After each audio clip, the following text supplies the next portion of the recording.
इंसानी रवैये को समझना एक ऐसी स्किल है जो हमारी ज़ाती और प्रोफेशनल ज़िंदगी को बिल्कुल बदल सकती है। और ये सिर्फ दूसरों को समझने के बारे में नहीं है, बल्कि इससे हम खुद को भी बेहतर तरीके से जान पाते हैं। ये सवाल तो हम सबके जहन में आता है ना कि आखिर लोग इतने अनप्रिडिक्टेबल क्यों होते हैं। कभी कभी लोगों के आमाल को समझना एक ऐसी पहेली की तरह लगता है जो हमें सोच में डाल देती है। लेकिन इस उलझन का एक हल है, और वो हमें मिलता है रॉबर्ट ग्रीन के काम में।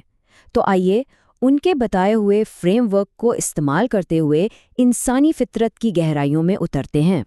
चलें तो फिर शुरू करते हैं। हम रॉबर्ट ग्रीन के बताए हुए 4 बुनियादी उसूलों को देखेंगे जो हमें इंसानी रवैये को समझने के लिए एक बिल्कुल नया ज़ाविया देंगे। तो सबसे पहला कानून, और शायद सबसे हैरान कुन कानून, ये है कि लोग खैर मंतकी होते हैं। ये इस आम ख्याल के बिल्कुल खिलाफ है कि हम मंतिक से सोचने वाली मखलूक हैं। हकीकत में हमारे फैसले हमेशा अकल की बुनियाद पर नहीं होते। दरअसल होता यह है कि हमारे फैसलों का असल ड्राइवर हमारे जज्बात होते हैं। मंतिक तो बाद में आती है, सिर्फ उस फैसले को सही साबित करने के लिए जो हम जज्बाती तौर पर पहले ही कर चुके होते हैं।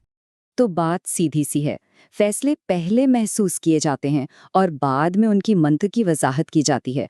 असल ताकत जज्बात के पास ही है। अच्छा, तो ये तो हुई गैर मंतकी होने की बात। अब आते हैं दूसरे कानून पर, जो उसी बात को आगे बढ़ाता है, और ये है समाजी नकाब का तसव्वुर। मतलब ये कि जो चेहरा लोग दुनिया को दिखाते हैं, ज़रूरी नहीं कि वो उनकी असलियत हो। इसलिए अगर किसी को वाकई समझना है तो उनके अल्फाज पर नहीं, बल्कि उनके कामों पर गौर करें। तो फिर निकाब के पीछे कैसे देखा जाए?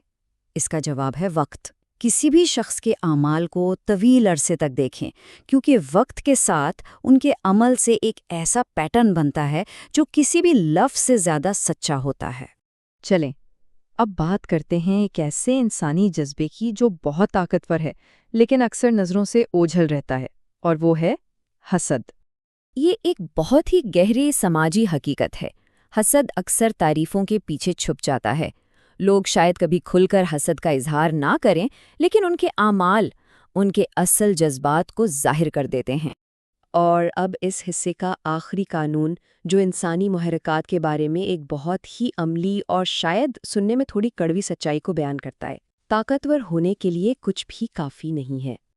देखें, ये कानून हमें ये सिखाता है कि ज़्यादातर लोगों के आमाल की बुनियाद उनका ज़ाती मफाद होता है। इसका मतलब ये नहीं कि लोग बुरे हैं, बल्कि ये कि उनके रवैये को समझने के लिए उनके वादों के बजाय उनके पीछे छुपे मुहर्रिकात पर तवज्जो देनी चाहिए। अच्छा, तो इन सब कवानीन को जानने का असल मकसद क्या है? क्या सिर्फ दूसरों का तज्जिया करना? नहीं, बिल्कुल नहीं। असल मकसद है इस इल्म से खुद को बाइख्तियार बनाना। जब हम ये सब समझ जाते हैं तो उसके 3 बड़े फायदे होते हैं। पहला, हम चीज़ों को दिल पर लेना छोड़ देते हैं। दूसरा, हम किसी भी किस्म की हेरा फेरी को बहुत जल्दी पहचानना सीख जाते हैं। और तीसरा, हम मुश्किल हालात में भी पुरसुकून और बखबर रहते हैं। तो आखिर में इन सब बातों का निचोड़ क्या है? एक बहुत अहम उसूल है जो हमें याद रखना चाहिए, और ये आखिरी पैगाम बहुत गहरा है कि इस इल्म का मकसद लोगों को कंट्रोल करना नहीं, बल्कि उन्हें समझना है, हमदर्दी और दानिशमंदी हासिल करना है। जब हम लोगों की फितरत को समझते हैं तो हम बेहतर दोस्त, बेहतर साथी और बेहतर इंसान बन सकते हैं। तो आखिर में ये सवाल छोड़े जा रहा हूँ, इन 4 कानून में से कौन सा कानून ऐसा था जिसने इंसानी रवैये के बारे में सोचने पर सबसे ज़्यादा मजबूर किया?